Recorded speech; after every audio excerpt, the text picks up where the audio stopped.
start out with Jason Kersey with The Athletic, and then we'll go to Eric Bailey. Jason?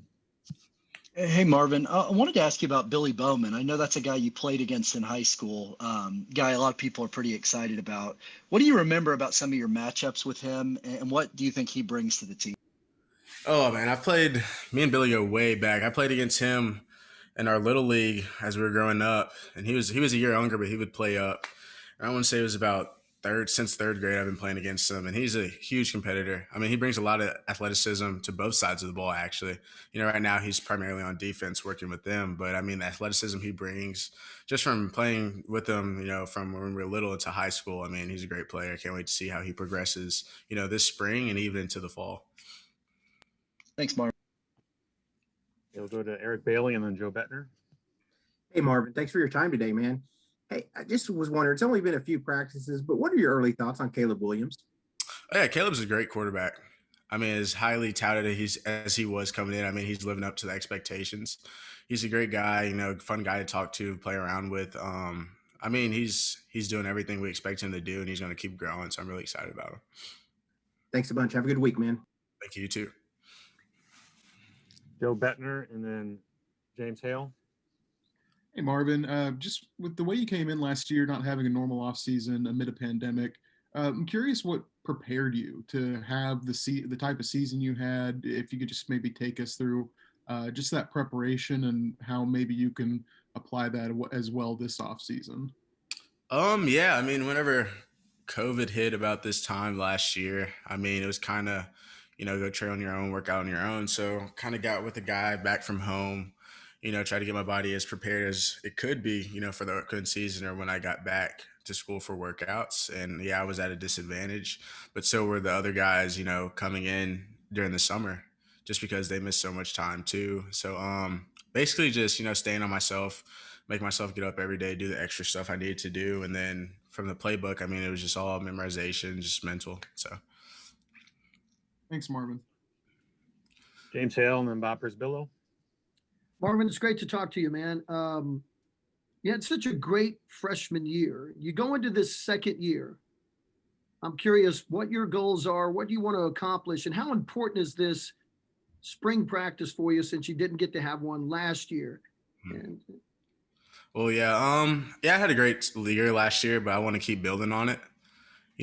Anything, lower than that would be, in my eyes, if I did the same stuff I did last year, I mean, there's no growth. So I want to keep growing as a player, as a leader on this team, and just as a teammate, for everyone else. And this spring, I'm really excited about it. It's something that I haven't done and something that some of the older guys above me haven't done either just because of the timetable. So I just like the extra practices, getting to know, more stuff with the coaches, getting into the offense more, just know things around me instead of my personal job, know the other things guys are doing around me. Hey, good luck, man. Thank you. Bob Prisbillo and then Chandler Engelbrecht. Marvin, why do you think you were able to develop such a quick chemistry with Spencer Rattler when you guys really hadn't had any time together before last season? Really, it's just the way the offense is, conducted with Coach Riley. I mean, Spencer would put the ball in areas where he'd expect me to be. And, with the route, the way we have to run it, the combinations, I'd be there. It's just going out there and just, doing the things that we were taught to do. Even with the limited amount of time we had, I mean, when we got back, we hit the ball rolling, as much throwing sessions that we can get as receivers because we had a really young room last year. So, yeah, that's how it happened. Hey, Chandler Engelbrecht and then Brandon Drum. Hey, Marvin, I'm curious, what have you seen from Mario Williams so far this spring? And for new guys like him, how important is it to you to be a leader to those guys? It's pretty cool. Being one of the youngest guys on the team. I mean, it's kind of different, especially since from being a senior in high school to coming here. But Mario's a little twitchy guy, he's really quick, explosive. So just being able to let him know hey, do this, blah, blah, blah. This is what you got. Try to run it this way if this happens. It's kind of cool being able to coach other guys up just from the role I had last year, this year. Brandon Drum and then John Hoover. And Marvin, you came in last year, obviously didn't get to go through spring ball and all that stuff due to the pandemic, but what's it like now for you being the experienced guy in the room? And there's several other new guys in there, whether it's Mario, several other guys that don't have as much playing time as you. What's your role like now, and how do you go about taking that day to day? I mean, yeah, my role is tremendously different than it was last year. Even from when the season started to now, like Coach Simmons talked to me about it like midway through the season last year, like guys are going to start looking up to you, like to be a leader and stuff like that. So it's kind of weird just how I put myself in this position, especially here at the University of Oklahoma. But it's kind of cool being able to coach those guys up and them come to you and ask questions on something that they're confused about, they're unsure about. It's kind of like a big brother, little brother role. Thanks. John Hoover and then Josh Calloway. Hey, Marvin, I'm wondering, 7-on-7s have become so huge. They're just a part of the culture now. Your off seasons are spent playing 7-on-7 and doing camps like that. I'm just wondering if that had a lot to do with your kind of sudden arrival last year. And do you expect the same from Mario and Cody behind you? You mentioned a young receiver room last year. It seems like it's getting younger this year.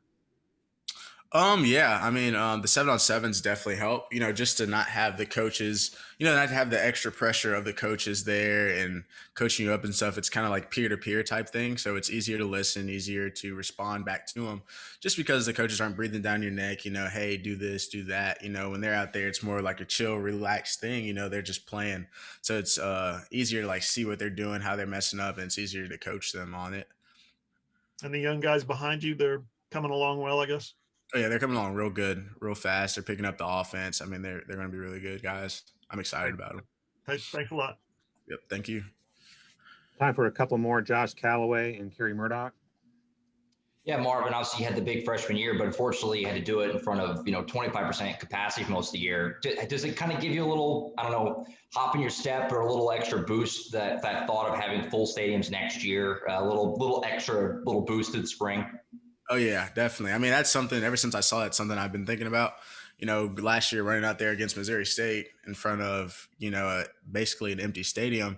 I mean, I was still like real nervous, like kind of like just nervous to play. So now when I run out there first time with a full stadium, I mean, I'm an experienced guy. I'm a sophomore now, but like it's going to be nothing I've ever experienced before. So it's going to be real interesting, but I'm really excited about it. Okay, last one to Kerry.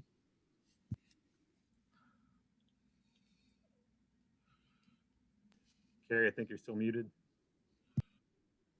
I'm sorry. Marvin, being a freshman last year, and now, as you said, you almost seem like a veteran on this team because you were so productive.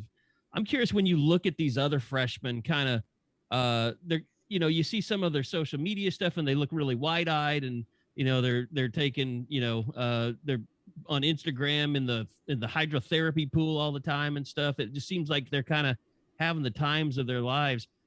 I'm curious, just kind of like the facilities that you guys have, as nice as they're, how much did that kind of help you guys as young guys a year ago?